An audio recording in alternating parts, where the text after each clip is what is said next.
Ja keď sledujem vlastne tú konferenciu, tak je tu veľmi veľa vecí, ktoré hovoria o tom, ako ľuďom dať energiu, ako ich motivovať, ako im umožniť rozvoj, ako im umožniť a dať väčší priestor na to, aby sa realizovali vo svojej práci. Na druhej strane tá myšlienka toho balancu je veľmi dôležitá. Pokiaľ možno poznáte to z minulosti, vlastne, kto zaviedol prvý 5-týždňový pracovný týždeň. Je to celkom zaujímavá história, bolo to v podstate Henry Ford, ktorý to urobil. A v tom čase, to boli 20. roky alebo 30. roky, kedy mu všetci hovorili, musíte skrachovať. My všetci pracujeme 6 dní do týždňa, aby ste urobili 5-dňový pracovný týždeň. A on vtedy povedal, je to fajn, ale hovorí, ja nechcem mať unavených ľudí. Tí ľudia, keď pracujú 6 dní do týždňa, sú vyčerpaní, unavení a oni znižujú výkon.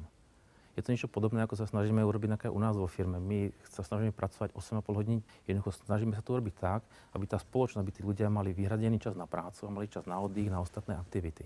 Nevždy to ide, sú veci, ktoré sú nárazové, kde treba zabrať a jednoducho tí ľudia zostanú dlhšie.